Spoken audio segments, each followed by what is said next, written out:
गर्मियों का मौसम था। उत्तर प्रदेश के सूरजपुर गांव में ऐसी भयंकर लू चल रही थी कि दोपहर के समय गलियां सुनसान हो जाती थीं। पेड़ों पर बैठे पक्षी तक अपने पंख फैलाकर हांफते नजर आते थे। लेकिन शाम ढलते ही गांव का सबसे रौनक वाला स्थान बन जाता था पुराने बरगद के नीचे लगा हरिराम की चिकन बिरयानी का ठेला। हरिराम की बिरयानी पूरे इलाके में मशहूर थी। लोग दूर दूर से उसका स्वाद चखने आते थे। एक शाम कुछ ग्राहक बिरयानी खाते हुए उसकी तारीफ कर रहे थे। वाह हरिराम भाई, कसम से तुम्हारी बिरयानी की खुशबू तो भूख को दुगुना कर देती है। तुम्हारी बिरयानी में ऐसा क्या डालते हो? एक प्लेट खाते ही सारी थकान गायब हो जाती है। पेट तो भर जाता है पर मन नहीं भरता। सच कहूं तो जब तक तुम्हारी बिरयानी नहीं खाता दिन पूरा ही नहीं लगता। मेरी पत्नी की बनाई बिरयानी भी इसके सामने फीकी लगती है। जरा हमें भी अपना राज बता दो, हमें घर बैठे ही रोज खाने को मिल जाएगी। हरिराम मुस्कुराया, लेकिन उस मुस्कान में विनम्रता कम और घमंड ज्यादा था। अरे भाई, ये स्वाद हर किसी के बस की बात नहीं है। सालों की मेहनत लगी है ये तक पहुंचने में। अगर सबको राज बता दूं तो मेरी दुकान पर कौन आएगा? मैं भला नुकसान क्यों करूंगा चिकन बिरयानी का राज बताकर। सभी हंस पड़े। लेकिन धीरे धीरे सफलता ने हरिराम को घमंडी बना दिया था। उसे लगने लगा था कि गांव में बिरयानी बेचने का हक सिर्फ उसी को है। उसे नहीं पता था कि किस्मत उसके लिए कुछ और ही सोच रही है। एक दिन दोपहर में जब हर कोई घरों में छिपा बैठा था, हरिराम ने देखा कि चौराहे की दूसरी तरफ एक नया ठेला लगाया जा रहा है। ठेले पर नाम लिखा था किशन बिरयानी सेंटर। ये देखकर हरिराम का चेहरा उतर गया। ये कौन है जो मेरी आंखों के सामने दुकान लगाने की हिम्मत कर रहा है? वो तेजी से वहां पहुंचा। सामने एक दुबला पतला युवक खड़ा था। उसका नाम था किशन। चेहरे पर सादगी थी, आंखों में उम्मीद थी। सुन लड़के, ये ठेला कहीं और ले जा। क्यों भैया? क्योंकि यहाँ पहले से मेरी बिरयानी की दुकान है। मैं आपका नुकसान करने नहीं आया हूँ, बस अपनी बूढ़ी माँ के इलाज के लिए 2 पैसे कमाने आया हूँ। मुझे तेरी कहानी से कोई मतलब नहीं।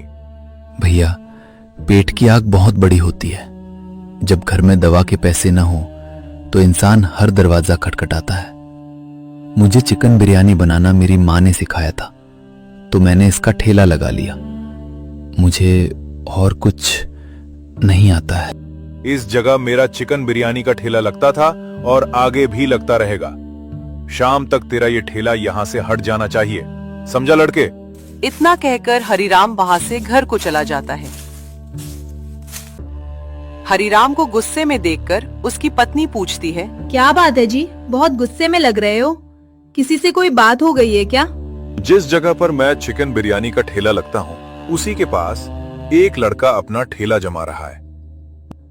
ये तो चिंता का विषय है। यही तो सोचकर दिमाग खराब हो रहा है। अगर उस लड़के ने मुझसे अच्छी चिकन बिरयानी बनाई तब तो सारे ग्राहक उसके हो जाएंगे। मेरी सालों की मेहनत बेकार हो जाएंगी, जो मैं किसी भी कीमत पर होने नहीं दूंगा। ऐसा करिए, आपके एक प्लेट चिकन बिरयानी 100 रुपए की देते हो, लेकिन आज से 50 की कर देना। फिर देखना सारे ग्राहक आपसे चिकन बिरयानी लेके खाएंगे। पर ऐसा करने पर तो बहुत नुकसान हो जाएगा। अगर ग्राहकों को अपनी ओर खींचना है तो कुछ जुगाड़ तो लगानी ही पड़ेगी। और एक बार उस लड़के का ठेला यहाँ से हट जाए, तब जो चाहना वो दाम कर देना। एक प्लेट चिकन बिरयानी के सब आपके पास ही आएंगे खाने के लिए। ये बात तुमने ठीक कही है। एक बार अपना काम बन जाए, उसके बाद चाहे तो दुगनी कीमत निकलवा लेंगे गांव वालों से। तब तो सबको मेरे पास ही आना पड़ेगा चिकन बिरयानी खाने के लिए। दूसरे दिन दोनों अपना चिकन बिरयानी का ठेला लगाते हैं। उस दिन किशन के ठेले पर लोगों की खूब भीड़ जमा होती है। अरे भाई किशन, तुम्हारी चिकन बिरयानी का तो जवाब ही नहीं। हमें तो लगता था सिर्फ हरिराम की ही चिकन बिरयानी स्वादिष्ट है, लेकिन तुम्हारी बिरयानी के आगे तो उसकी चिकन बिरयानी फीकी है। सच कहा, मजा आ गया गर्मा गर्म चिकन बिरयानी खाकर। एक प्लेट और बांध देने अपनी भाभी के लिए, नहीं तो मेरी जान खा जाएगी। रोज मुझसे कहती है काम से आते समय मेरे लिए एक प्लेट बिरयानी लेते आया करो। ये देखकर हरिराम बिल्ला उठता है। अगर इस किशन को जल्दी रास्ते से नहीं हटाया तो ये मेरे सारे ग्राहक बटोर ले जाएगा और मैं यहाँ हाथ पर हाथ धरे बैठा रहूंगा। मैं इसकी दुकान को बंद करवा कर ही रहूंगा, चाहे मुझे अपनी जेब से घाटा ही क्यों ना उठाना पड़े। इसकी दुकान और ज्यादा नहीं रहनी चाहिए। इस किशन के बच्चे का तो मैं काम तमाम करके ही रहूंगा। अपने काले इरादे को पूरा करने के लिए हरिराम ने पहला पैंतरा चला। उसने अपनी 100 रुपए प्लेट वाली चिकन बिरयानी के दाम सीधे आधे यानी 50 रुपए कर दिए। एक प्लेट बिरयानी सिर्फ 50 रुपए। आओ और बिरयानी खाओ। आज से सिर्फ 50 रुपए में पेट भर बिरयानी खाओ। देखते ही देखते लालची ग्राहकों की भीड़ हरिराम के ठेले पर टूट पड़ी। दूसरी तरफ किशन का ठेला सूना पड़ा था और उसकी आंखें उम्मीद खो रही थीं। अरे ये क्या, हरिराम भाई ने तो बिरयानी के दाम आधे कर दिए। अब तो सारे गांव वाले उन्हीं से बिरयानी लेकर खाएंगे। मेरा तो ठेला सुना पड़ा रहेगा। अगर कमाई नहीं हुई तो घर में माँ की दवाइयाँ, खाना पीना मैं कहाँ से लेकर जाऊंगा। हे भगवान, बहुत उम्मीद है माँ को इस ठेले से। मैं उनकी उम्मीद ऐसे नहीं तोड़ सकता। किशन ग्राहकों का इंतजार करता रहा, लेकिन घर की हालत देखते हुए उसने भी चिकन बिरयानी के दाम आधे कर दिए। आओ सब, आओ बिरयानी खाओ, सिर्फ 40 रुपए में। स्वादिष्ट चिकन बिरयानी सिर्फ 40 रुपए में। किशन की चिकन बिरयानी हरिराम की चिकन बिरयानी से ज्यादा स्वादिष्ट थी, इसीलिए गांव वाले उसके ठेले पर भी चिकन बिरयानी खाने जाने लगे। बात हरिराम को अंदर ही अंदर खाए जा रही थी। उसके दिल में ईर्ष्या की आग जल उठी। अच्छा, तो इसने भी दाम गिरा दिए। मेरी बराबरी करने चला ये। इसे नहीं पता मैं चीज क्या हूं। अब सीधे रास्ते से काम नहीं बनेगा। मुझे अपना मुनाफा भी बचाना है और दाम भी कम रखना है। अब मैं माल में मिलावट का खेल खेलूंगा। घटिया चिकन और सस्ता वाला तेल लाऊंगा ताकि लागत कम आए और मुनाफा भी हो जाए। दूसरे दिन हरिराम और किशन चिकन बिरयानी का ठेला लगाते हैं। उस दिन हरिराम चिकन बिरयानी की प्लेट 40 रुपए में बेचता है। सारे गांव वाले किशन की साफ सुथरी दुकान छोड़कर हरिराम की सस्ती चिकन बिरयानी खाने लगते हैं। किशन सारे दिन इंतजार करता रहता है, लेकिन उसके पास एक भी ग्राहक नहीं आता है। अरे आज फिर हरिराम भाई ने चिकन बिरयानी के दाम कम कर दिए, लेकिन ऐसे कैसे हो सकता है। चिकन बिरयानी तो मैं भी बेचता हूँ। अगर पूरी लागत भी निकाल ली जाए तो एक प्लेट 80 रुपए से कम बेचने पर घाटा ही होगा। ऐसे में चिकन बिरयानी का ठेला लगाने का क्या फायदा अगर कुछ मुनाफा ही ना हो। हरिराम भाई कुछ ना कुछ गड़बड़ जरूर करते हैं। घाटे का सौदा तो नहीं करने वाले। मुझे पता लगाना होगा आखिर ये माजरा है क्या। एक दिन जब हरिराम अपनी दुकान के लिए सामान लेने जा रहा था, तब किशन उसका पीछा करने लगता है। लगता है हरिराम भाई चिकन बिरयानी का सामान लेने दुकान पर जा रहे हैं। आज पता चलेगा पूरा मामला है क्या। अरे भाई, 15 किलो चिकन देना, और हाँ, याद रखना मेरा वाला स्पेशल चिकन देना। कोई गड़बड़ी मत करना। बेफिक्र रहिए हरिराम भाई, आपके लिए स्पेशल चिकन अलग से रखा हुआ है, पर आज दाम थोड़े सही देना। ऐसा क्या है आज के चिकन में जो ऐसा बोल रहे हो? मैं क्या तुमको सही दाम नहीं देता हूं चिकन का? आज का चिकन सिर्फ 5 दिन पुराना है। कल जो ले गए थे वो 6 दिनों से मेरे पास रखा था, इसलिए थोड़े कम दाम ले लिए, लेकिन इस बार थोड़ा सही देना। ये बात तो तेरी गलत है। एक तो मैं तेरा बासी चिकन ले लेता हूं, वरना तुझे फेंकना ही पड़ेगा। इसलिए जो देता हूं चुपचाप रख लिया कर। तुझे कौन सा मैं घाटे में रखता हूं? आप सस्ते में ले जाकर बासी चिकन की बिरयानी बना बनाकर पूरे गांव को खिला रहे हो, खूब पैसा कमा रहे हो। मैंने जरा सा मुंह खोल दिया, आप गुस्सा कर रहे हो। ठीक है, ज्यादा मुंह ना बना। आज से मैं कुछ दम बढ़ा के दे दिया करूंगा, लेकिन याद रखना ये राज सिर्फ हम दोनों के बीच ही रहना चाहिए, समझा? हरिराम नहीं जानता था कि उनकी ये बातें किशन चुप कर सुन रहा है। ये सब देखकर किशन चौंक जाता है। अच्छा, तो ये कारण है जिस वजह से हरिराम भाई अपनी बिरयानी सस्ती बेच रहे थे। ये तो गांव वालों की सेहत के साथ खिलवाड़ कर रहे हैं। मैं सब कुछ जानते हुए चुप नहीं रह सकता। मुझे ये बात सरपंच को बतानी होगी, क्योंकि अगर गांव वालों के साथ कुछ गलत हो गया तो मैं अपने आप को कभी माफ नहीं कर पाऊंगा। किशन जाकर सारी बातें सरपंच को बताता है, लेकिन सरपंच किशन से गुस्से में कहते हैं, खुद का ठेला संभाल नहीं पाया और कीचड़ हरिराम पर उछाल रहा है। वो भला ऐसा घटिया काम क्यों करूंगा? वो सालों से यहाँ इज्जत की कमाई खा रहा है। वो ऐसा ऊंचा काम कभी नहीं कर सकता। हम सबको उस पर पूरा भरोसा है। कोई सबूत न होने के कारण किशन अपनी किस्मत को कोसता हुआ रोते रोते वहां से चला जाता है। इसके बाद कई दिन बीत गए। किशन का ठेला गायब था और हरिराम के ठेले पर पूरे दिन भीड़ जमा रहती।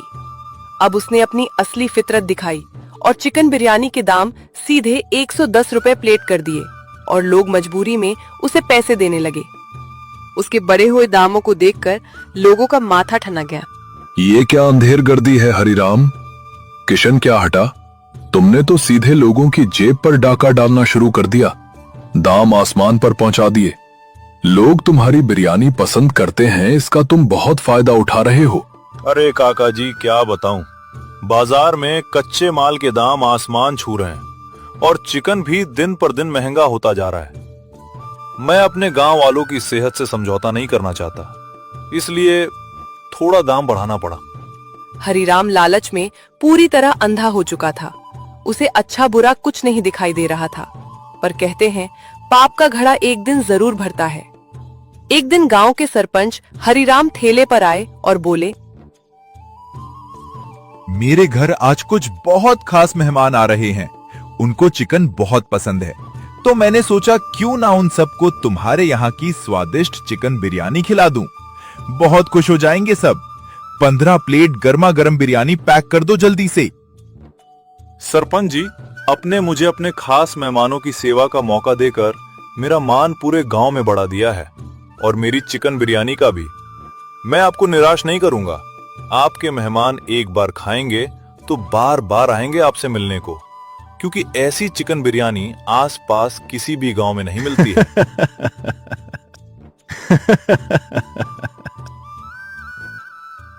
सरपंच के मेहमान चिकन बिरयानी खाकर बैठे ही होते हैं। सबकी एक साथ तबीयत बिगड़ने लड़ती हुई सब एक साथ दर्द से चिल्लाने लगते हैं। सरपंच घबरा जाते हैं और बिना देर किए डॉक्टर को घर बुलाते हैं। डॉक्टर सबका चेकअप करते हैं। सबको फूड पॉइजनिंग हो गई है। सबने कोई ऐसे खराब चीज खाई है जो शरीर में जाते ही जहर बन गई है। सबकी हालत बहुत खराब है। सबको जल्दी से अस्पताल में भर्ती करवाना पड़ेगा, नहीं तो सबकी जान को खतरा है। सरपंच समझ गए थे कि गड़बड़ी हरिराम की चिकन बिरयानी में थी, लेकिन उस समय वो चुप रहते हैं। दूसरे दिन सरपंच हरिराम को घर बुलाते हैं। जब वो वहां पहुंचा तो कमरे का माहौल देखकर उसके होश उड़ गए। वहां किशन पहले से खड़ा था और सरपंच जी की आंखें गुस्से से जल रही थी। क्यों हरिराम, इस सच में कितनी सच्चाई है कि तुम लोगों को सड़ा हुआ माल परोस रहे हो और किशन को भी धमकाया ठेला ना लगाने के लिए? अचानक हुए इस हमले से भैरव के पैरों तले जमीन खिसक गई। उसने लड़खड़ाती जुबान से खुद का बचाव करने की आखिरी नाकाम कोशिश की। ये झूठ है सरपंच जी। ये किशन मुझ पर झूठा इल्जाम लगा रहा है। ये मुझसे जलता है, इसलिए मुझे बदनाम कर रहा है। मेरा इस सब से कोई लेना देना नहीं है। वो चारों तरफ से घिर चुका था।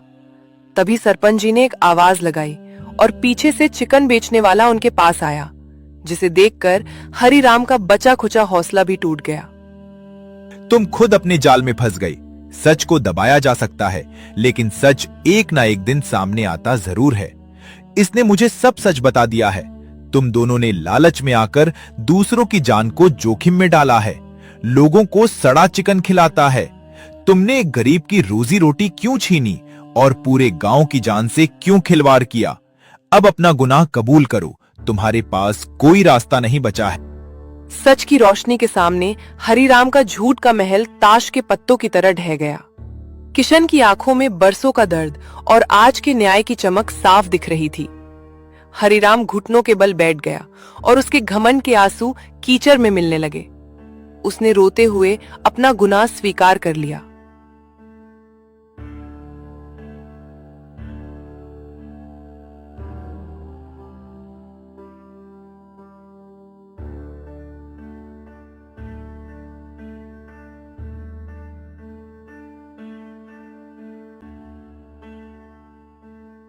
मुझे क्षमा कर दीजिए सरपंच जी।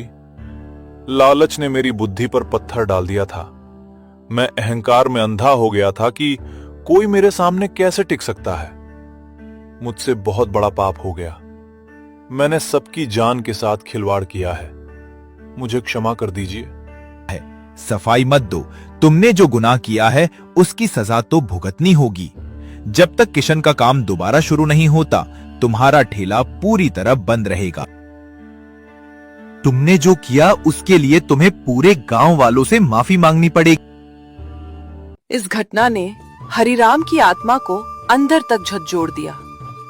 समय बदला और हरिराम की नीयत भी बदल गई। अब वो बिना किसी मिलावट के पूरी ईमानदारी से साफ सुथरा माल बेचता है और दोनों चौराहे पर सम्मान से अपना अपना ठेला लगाते हैं। दोस्तों, किसी का हक छीनकर कमाया गया पैसा कभी बरकत नहीं देता, लेकिन किसी भूखे को खिलाया गया एक निवाला जिंदगी भर दुआ बनकर साथ चलता है। दोस्तों, अगर आपको लगता है कि दुनिया में अभी भी अच्छाई जिंदा है, अगर आपको लगता है कि इंसानियत किसी भी दौलत से बड़ी होती है, तो कमेंट में जरूर लिखिए, इंसानियत सबसे बड़ी है। और ऐसी ही दिल छू लेने वाली कहानियों के लिए हमारे चैनल को सब्सक्राइब जरूर कीजिए। धन्यवाद।